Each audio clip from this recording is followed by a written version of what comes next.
ikutan nggak? Jadi menurut pengetahuan aku, kebebasan politik itu adalah hak setiap individu atau kelompok dalam proses politik tanpa tekanan, diskriminasi atau intimidasi. Oh gitu. Ya.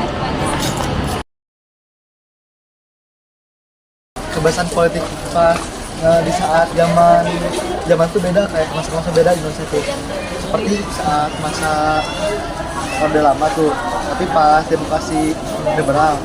Emang di Indonesia tuh pas demokrasi liberal tuh dikasih kebebasan politik seperti pendapat pemerintah, diadakan pilkada pertama di Indonesia. Tapi itu tuh berubah saat dekret presiden yang oleh Soekarno. Jadi berubah tuh jadi 150 derajat, dari kita bisa berpendapat pemerintah jadi nggak bisa. Terus partai yang berkuasa itu cuman PKI sama PDI, yang lainnya enggak.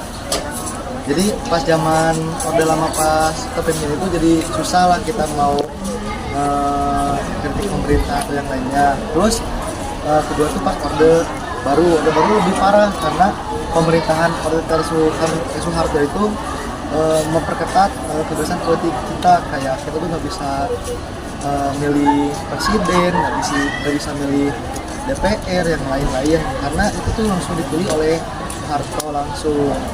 Nah, sama kita juga nggak bisa ngeritik pemerintah pas zaman Soeharto dikarenakan kita bisa hilang seperti aktivis yang lainnya. Terus masa puncak kita bisa kayak ngasih kritik itu pas zaman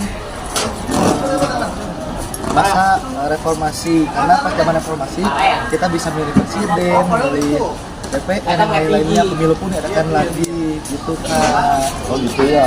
Ya, Makasih. ya sama-sama. Mana uangnya? Ya, yang saya ketahui ada 3 prinsip kebebasan politik. Yang pertama, demokrasi. Kebebasan politik intinya dapat terwujud dalam sistem demokrasi yang menghormati hak asasi manusia. Terus yang kedua ada kesetaraan, sama warga negara memiliki hak yang sama untuk berpartisipasi dalam kebebasan politik. Terus yang ketiga ada tanggung jawab. Nanti kebebasan politik itu harus dilaksanakan secara tanggung jawab, dan